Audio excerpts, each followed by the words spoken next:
मन कैसे पाप पुण्य करवाता है। मन ही काल कराल है, यह जीव को नचाता है। सुंदर स्त्री को देखकर उससे भोग विलास करने की उमंग मन में उठाता है।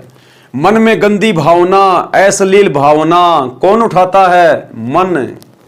ये काल किसी सुंदर बहन बेटी को पहले दिखाएगा, फिर उसके प्रति आकर्षण पैदा करेगा, मन में गंदे गंदे अश्लील भाव पैदा करेगा। क्यों?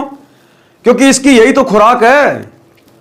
अरे इसको यही तो श्राप लगा है, मैल खाने का, ये गंध खाने का ही तो इसको श्राप है।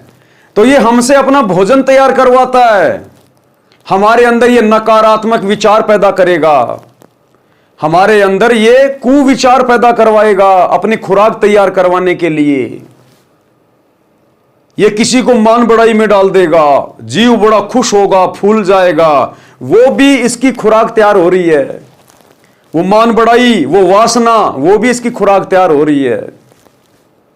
किसी बहन बेटी को देखकर मन में गंदे विचार आते हैं, उसके साथ में गलत हरकत करने की सोचता है, वो मैल जमा हो गया, वो गंदी वासना, वो इसकी खुराक है।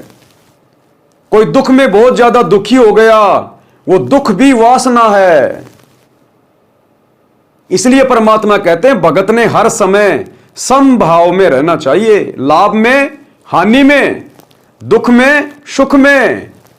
अगर आप दुख में दुखी हो गए तो भी आप काल की खुराक तैयार कर रहे हो, सुख में अगर मान बढ़ाई में आ गए तो भी आप काल की खुराक तैयार कर रहे हो।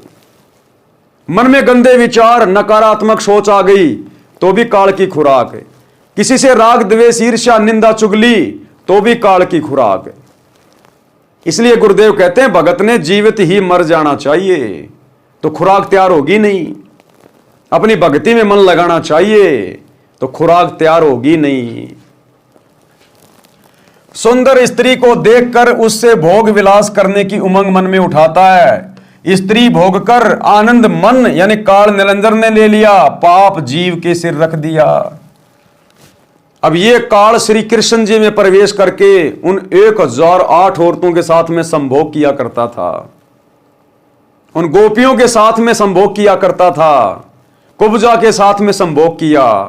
तो वो आनंद तो ले लिया इस काल ने, मन ने, और वो पाप कर्म धर दिए श्री कृष्ण जी के सिर पे। अब वो भोगेगा। वर्तमान में सरकार ने सख्त कानून बना रखा है, यदि कोई पुरुष किसी स्त्री से बलात्कार करता है तो उसको 10 वर्ष की सजा होती है। यदि नाबालिग से बलात्कार करता है तो आजीवन कारागार की सजा होती है। आनंद 2 मिनट का मन की प्रेरणा से तथा दुख पहाड़ के समान। इसलिए पहले ही मन को ज्ञान की लगाम से रोकना हितकारी है। लेकिन भाई कोई कितनी बात बना लो, ये मन रुकेगा सतगुरु रामपाल जी की भक्ति से। दूसरा भाई चाहे ब्रह्मा विष्णु महेश की गोद में जाके बैठ जाना, उनका बेचारों का खुद का मन ही उनके वश में नहीं है। तुम्हारा मन कहां से शांत कर देंगे? ये मन रुकेगा उसकी शरण में जाने से जो मन के अधीन नहीं है। मन जिसका गुलाम है, तो ये मन सतगुरु रामपाल जी भगवान का गुलाम है, उसका नौकर है। इस समर्थ की शरण में आने से इस मन के ऊपर अंकुश लगता है।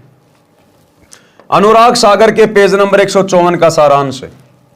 पराये धन को देखकर मन उसे हड़पने की प्रेरणा करता है, चोरी करके जीव को दंड दिलाता है, पर निंदा, पर धन हड़पना ये पाप है।